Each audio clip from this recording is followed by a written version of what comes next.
So I'm second generation Vietnamese-American. Okay. So a lot of people don't realize, when you think about Oklahoma, a lot of people think about cowboys, Native Americans, the thunder, tornadoes. A lot of people don't realize we're one of the highest percentage of Vietnamese in the United States. Wow. We're in the top 5 regions, highest per capita. And it makes sense in Portland or LA, over on the West Coast, but it's like, why Oklahoma City, right? And we can get more into that.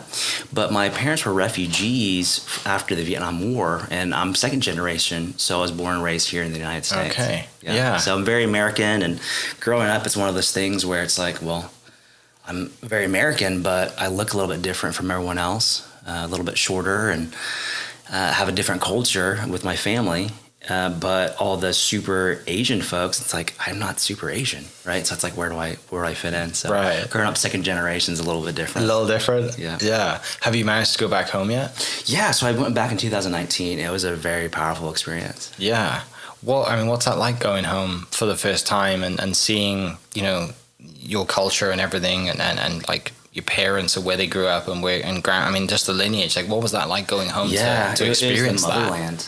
So I thought about it for so long, right? Because a piece of our identity is always going to be Asian. Whether I'm was born here, or if I'm half Asian or whatever, just a piece of your identity is going to be in that place. And so going back is very profound. I remember going and my dad showing me just where he met my mom, where they dated at, where he went to college, like all these stories I heard, right? Yeah. And it was so cool going with my dad because, well, my mom and dad, so they would go and they would see things that would trigger memories, and they were reliving memories they had. And I would never have gotten that experience if it wasn't for going with them. And I had the opportunity to see how they escaped the country. He left from a small fishing town, and he showed me the route they took and all these old stories that he forgot. And yeah, that was very powerful, seeing all of that. And I got to see my grandfather's grave. My grandfather died before I was born, and he was a big pillar of the family. And so seeing that was very impactful. Just grateful for all the sacrifices that he did to get my dad to where he's at, so that I'm in a place where I'm at today. Yeah. So just going back and just realizing in an instant the impact of one man's life, generations in the future.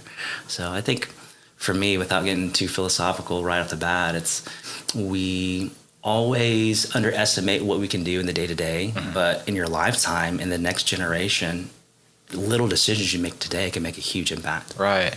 That's, so powerful for you to go back, right? And like I said, you never met your grandfather, but the things that he did to give your dad the opportunity to do what he does, to now that's where you are, right? You wouldn't be here, right? Yeah. And just how, like, I'm sure you had moments over there where you're just filled with gratitude and thanks to just everything they've done, right? I'm just sitting there at a nice bar overlooking the city, just like bawling, just like thinking about the profundity of what I was doing. I remember being in, my family's from a little town called Cam Ranh, which is a little fishing community kind of in the middle, south of the country. And my grandfather couldn't read or write, and this was his hometown. But I was at this like super nice resort, which it was world-class, wait staff, just so beautiful, so nice.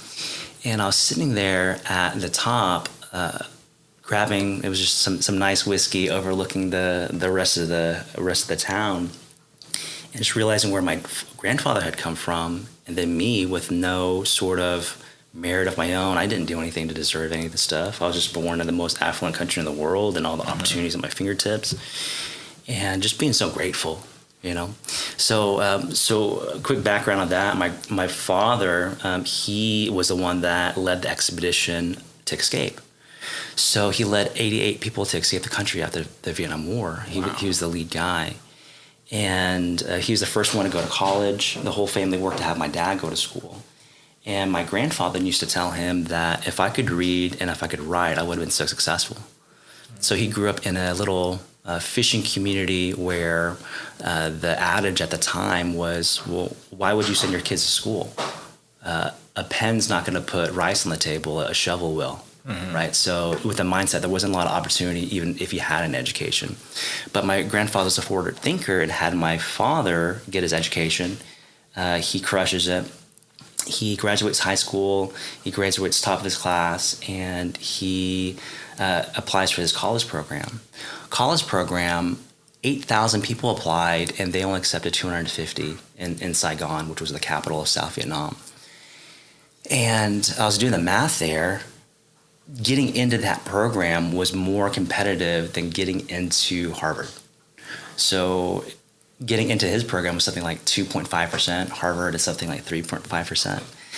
And so my dad literally beat the odds, crushes it.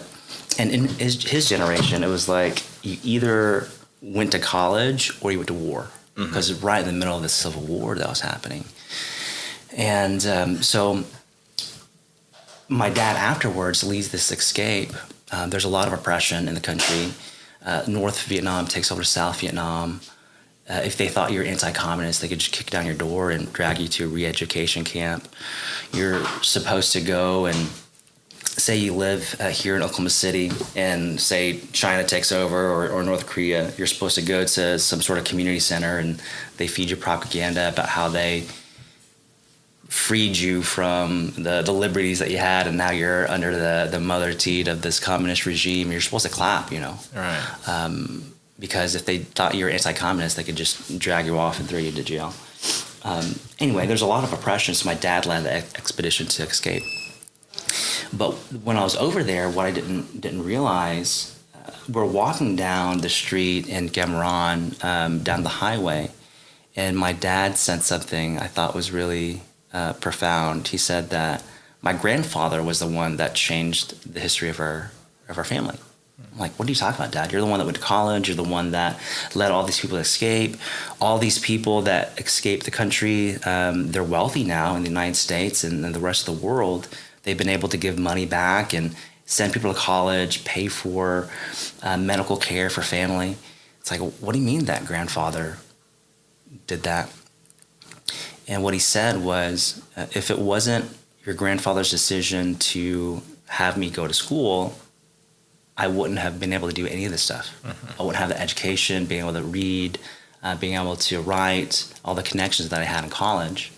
And so it was your grandfather was the one that changed the history of our family. Yeah. And that was just one decision like that, right? So you don't realize in 1-2 generations what that does, that impact that you have on hundreds and thousands of people.